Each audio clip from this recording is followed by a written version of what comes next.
merasakan bagaimana penderitaan fakir miskin yang mungkin akan hidup seperti itu setiap tahunnya? Sudahkah engkau merasakan bagaimana perasaan anak yatim yang kehilangan ayah, kehilangan tongkat ekonominya, dan dia punya seorang ibu yang kemudian ibunya berjuang habis-habisan di bawah terik matahari berjalan-jalan untuk memenuhi kebutuhan nafkah anaknya, yang mungkin padahal itu adalah kewajiban dari wali-wali dari anaknya. Haram. Jangan isi perutmu dengan memakan harta orang dengan cara zalim. Yang pesan kedua, anehnya orang hari ini setelah puasa Ramadan berkali-kali, berpuluh tahun puasa Ramadan, yang harta kau tak kepaju, yang hidupnya tetap makan harta orang. Ini membuktikan apa? Assalamualaikum warahmatullahi wabarakatuh. Banyak sekali pertanyaan jamaah, Ustadz kasih kami channel untuk kajian anak-anak muda. Di antara anak muda berasal dari Aceh, luar biasa, channelnya Maulizul Akbar Nak. Tonton, subscribe, like, share, komen. Assalamualaikum warahmatullahi wabarakatuh.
Alhamdulillahi Rabbil Alamin, hamdan katsiran tayyiban mubarakan fihi.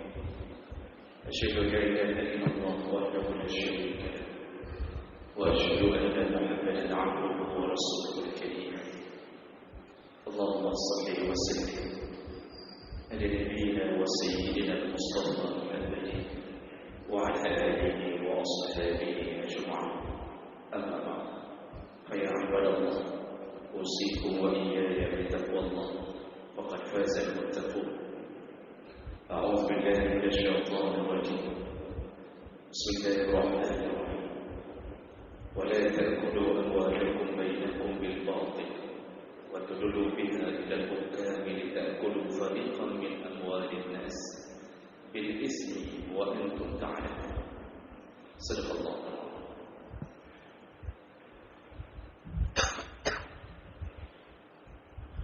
Segala puji bagi Allah, kemudian salawat dan salam kepada Rasulullah, kepada keluarga dan seluruh sahabat-sahabatnya yang Allah muliakan, insyaallah, seluruh pengurus masjid beserta semua jamaah Jumat yang telah berhadir karena Allah.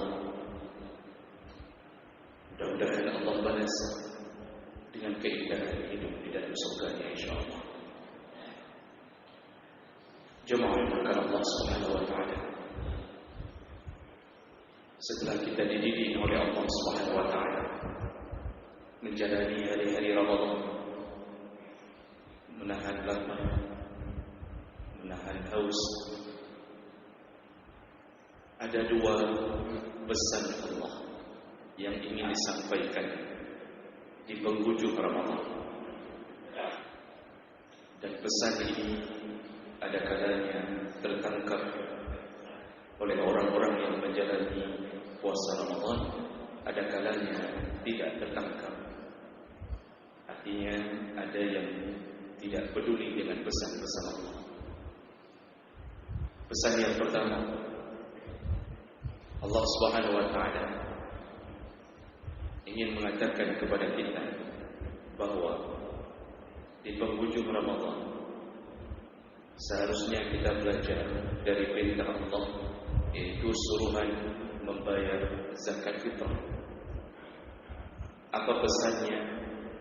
Pesannya yaitu fikirkanlah tentang nasib saudara sesama mukmin yang mungkin setelah Ramadan mereka akan melanjutkan kehidupan 11 bulan berikutnya masih seperti Ramadan.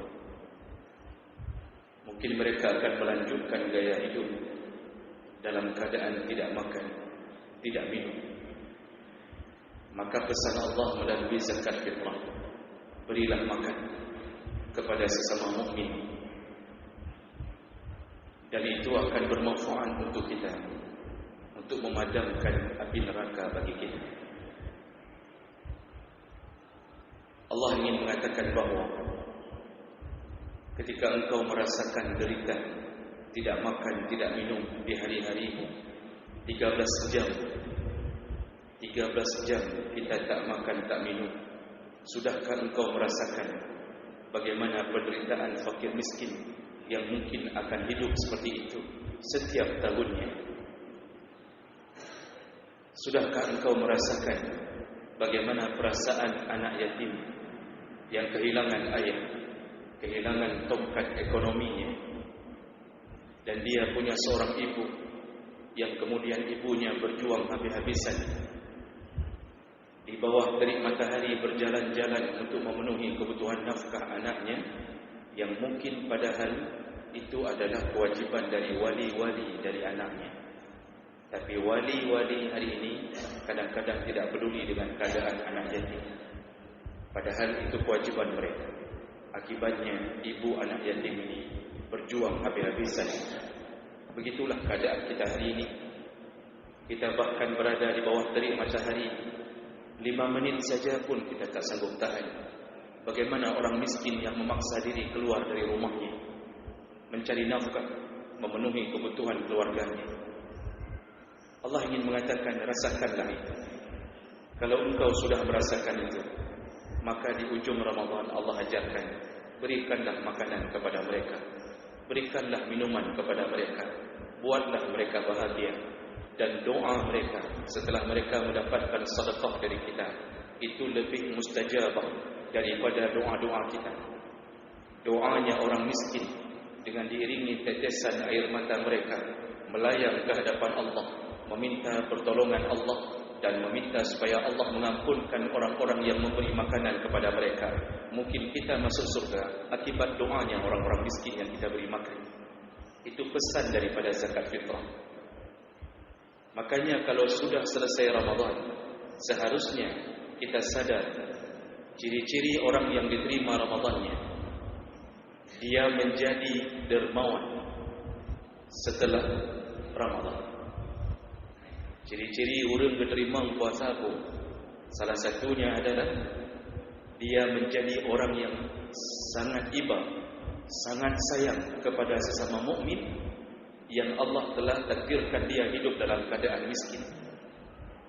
Tapi menyohadir Ramadan mentengkriak, setelah Ramadan masih pelit, setelah Ramadan tak pernah sedekah, setelah Ramadan tak pernah mau tahu tentang kehidupan tetangga dan anak yatimnya yang miskin, maka kemungkinan besar Ramadannya tidak diterima Allah SWT. Kaji menyodah fikir-fikir, Bahkan diubayi zakatul fitrah.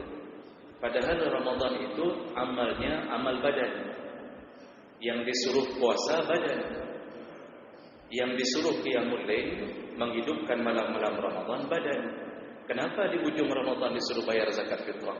Allah ingin beritahu, setelah engkau kudidik selama 30 hari menahan lapar dan haus, maka bantulah orang-orang yang akan melanjutkan kelaparan tersebut.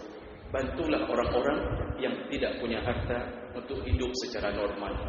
Inilah pesan Allah yang pertama. Jadi pesan pertamanya adalah berilah makan kepada orang-orang miskin. Dan ini juga menjadi syarat masuk surga. Karena dalam beberapa hadis Nabi SAW ketika ditanya bagaimana sifat orang yang akan berada di dalam surga, Nabi menjawab, salah satu sifatnya adalah at-ta'am. Orang itu ketika di dunia dia suka memberi makan. Jadi salah satu penduduk surga adalah orang yang wadai udah di dunia, orang yang galak bersedekah. Itu salah satu penduduk surga. Ini pesan yang pertama. Ada pesan kedua di ujung Ramadan. Dan ini juga kadang-kadang tidak diketahui, dan ada yang sudah mengetahui kadang-kadang tidak mengamalkan. Apa dia? Kalau tadi yang pertama memberi makan, pesan kedua Allah untuk kita di penghujung Ramadan, jangan makan. Apa yang jangan makan? Harta orang. Dari mana kita tahu pesan itu? Silakan buka Al-Quran. Ayat-ayat Ramadan itu dimulai dari Al-Baqarah 183, yaitu ya ayyuhalladzina amanu kutiba alaikumusiyam. Itu permulaan ayat Ramadan. Berakhir di mana? Yaitu di ayat Al-Baqarah 188. Apa bunyinya? Wala ta'kulu amwalakum bainakum bil batil. Janganlah engkau makan harta sesamamu dengan cara yang batil. Dan salah satu cara memakan harta dengan cara yang batil, wa tudlu biha ilal hukam. Engkau bawa kasusmu kepada hakim, litakulu fariqan min amwalin nas. Lalu engkau berhasil memenangkan perkara itu dengan menyogok hakim, membuat kesaksian palsu, lalu hakim memenangkan perkara. Bil ismi, engkau menang, padahal engkau telah memakan harta orang dengan cara dosa. Jemaah melakukan Allah Subhanahu wa taala. Nyo pesan kedua dari Allah. Yang pertama berurusan dengan makan, berilah makan. Yang kedua masih berurusan dengan makan, yaitu jangan makan. Apa yang jangan makan? Jangan pernah makan harta orang lain dengan cara yang batil. Jadi puasanya sebenarnya diajarkan mulai dari urusan perut. Kita ini yang disuruh tahan makan dan minum. Jangan isi perutmu selama 13 jam. Yang tujuan akhirnya adalah jangan isi perutmu dengan makanan haram. Jangan isi perutmu dengan memakan harta orang dengan cara zalim. Yang pesan kedua, anehnya orang hari ini setelah puasa Ramadan berkali-kali, berpuluh tahun puasa Ramadan, yang harta gop tak kepajut, yang hidupnya tetap makan harta orang. Ini membuktikan apa? Kalau hidup kita setelah Ramadan masih memakan harta haram, masih menzalimi orang dengan mengambil hartanya, maka dipastikan tidak sekalipun Ramadan kita diterima oleh Allah Subhanahu wa taala. Jadi orang berfikir waktu ada Ramadan, setelah selesai Ramadan ketika ditanya, sudah selesai puasa? Sudah. Apa puasa? Cuma menahan makan dan minum. Lalu malam tarawih, besoknya begitu lagi. Padahal dia tak sadar Allah memberinya pesan bahawa sebagaimana engkau kutahan untuk tidak makan dan minum, maka bertahanlah untuk tidak memakan harta orang setelah Ramadan. Allah langsung beri contoh. Yang paling banyak adalah mencoba memenangkan perkara untuk mengambil harta orang dengan menyogok hakim.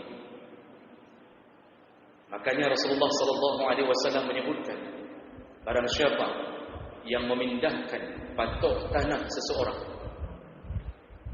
Dalam hadis, barang siapa yang memindahkan patok tanah seseorang, mungkin orang itu jarang datang ke kebunnya, lalu diam-diam kita memindahkan patok tanahnya.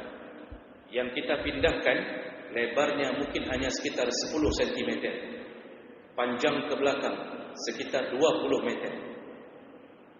Nanti di hari kiamat, apa kata Allah, apa kata Rasulullah? Orang yang berani memakan harta orang, walaupun cuma memindahkan patok tanahnya saja, maka tanah itu akan diambil oleh Allah, memerintahkan malaikat mengorek tanah tersebut, lalu diletakkan di atas pundak orang yang memakan harta orang atau tanah orang dengan cara zalim. Berapa yang diletakkan? Panjang kali lebar kali tinggi. Berapa tadi panjangnya? 20 meter ke belakang. Berapa lebarnya? 10 cm. Tinggi belum dihitung. Tingginya berapa? Rasulullah yang sebutkan 7 aradin, 7 petala bumi. Jadi gekuh oleh Allah, 7 petala bumi digantungkan di leher kita, berdiri di padang mahsyar selama 50.000 tahun di bawah terik matahari. Di bawah terik matahari berdiri 50.000 tahun di padang mahsyar. Bawalah semua harta yang engkau makan dari harta orang lain. Maka semua pencuri-pencuri nanti akan membawa barang-barang curiannya di padang mahsyar. Semua perampok, pembekal, koruptor, semuanya akan membawa semua barang-barang yang dia ambil yang menyakiti harta orang lain. Hari ini ada orang yang memakan harta orang tapi tak pernah merasa memakan harta orang. Siapa mereka? Mereka yang dulu datang ke rumah kita, mengetuk pintu rumah kita, lalu mengeluarkan air matanya, memohon-mohon kepada kita agar memberinya hutang. Yang bajak rumah dok pintu, bahasa luar biasa, halus lembut, meminta hutang kepada kita. Kita berikan sekitar 5 juta, perjanjiannya 5 bulan hendaknya dibayar, tapi ternyata sudah 5 tahun tak pernah dibayarkan. Lalu orangnya menghilang dan tidak ada rencana bayar, mati. Dia termasuk golongan orang-orang yang memakan harta orang dengan cara yang zalim. Apa yang terjadi? Tunggulah azab Allah, mulai dari azab kubur, bersambung kepada mahsyar, bersambung di hari kiamat, dan kemudian seluruh amal salehnya, kalau dia punya amal saleh, diberikan kepada orang yang dizaliminya. Kalau tak cukup amal salehnya untuk membayar hutangnya, maka Allah ambil dosa orang yang dizaliminya, dicampakkan kepadanya, sehingga kita yang korban kemungkinan masuk surga dengan kesabaran kita, dan dia masuk neraka karena terlalu banyak dosa orang yang dia tanggung. Yang akibat tu paju harta tu nyok yang paling pada orangnya. Puasa tapi tak sadar pesan Allah di ujung ayat puasa adalah jangan makan harta sesamamu dengan cara batil. Maka cukup aneh orang yang melakukan puasa berpuluh kali tapi tetap di dalam kepalanya tidak takut makan harta orang dengan cara yang zalim. Inilah dua pesan Allah yang patut kita ingat-ingat. Yang pertama tadi, berilah makan karena engkau telah merasakan penderitaan orang miskin, anak yatim, fakir. Pesan yang kedua, jangan makan. Jangan makan seperti engkau keluaran makan 13 jam menuju berbuka, begitulah jangan engkau makan harta orang dengan cara yang zalim. Mudah-mudahan khutbah singkat ini bisa membuat kita semakin berhati-hati untuk menjalani hidup, dan semoga Allah Subhanahu wa taala mengumpulkan kita kembali di dalam surganya. Amin ya rabbal alamin. Innal hamdalillah nasta'inuhu wa nastaghfiruh wa na'udzu bihi min shururi anfusina wa min sayyiati a'malina. Man yahdihillahu fala mudilla lahu wa man yudlil fala hadiya lahu. أشهد أن لا إله إلا الله وحده لا شريك له وأشهد أن محمدا عبده ورسوله الكريم. اللهم صل وسلم على نبينا المصطفى محمد وعلى آله وأصحابه أجمعين. أما بعد فيا عباد الله أوصيكم وإياي بتقوى الله فقد فاز المتقون. أعوذ بالله من الشيطان الرجيم. بسم الله الرحمن الرحيم. ولا تأكلوا أموالكم بينكم بالباطل وتدلوا بها إلى الحكام لتأكلوا فريقا من أموال الناس بالإثم وأنتم تعلمون.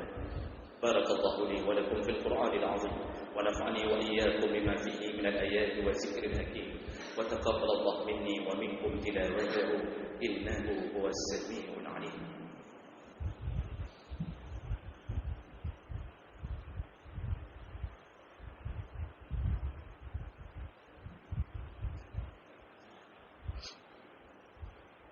الحمد لله رب العالمين وبه نستعين على أمور الدنيا والدين.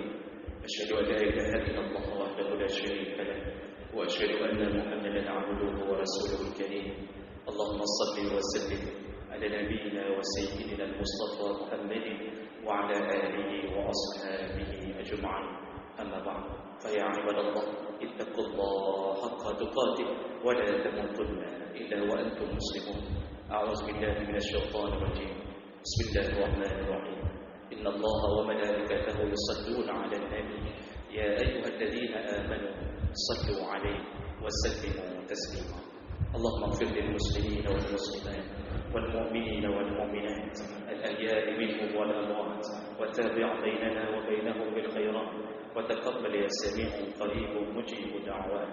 اللهم إنك عفو كريم تحب العفو فاعف عنا يا كريم. ربنا آتنا في الدنيا حسنة وفي الآخرة حسنة وقنا عذاب النار. والحمد لله رب العالمين، ولذكر الله أكبر والله يعلم ما تصنعون.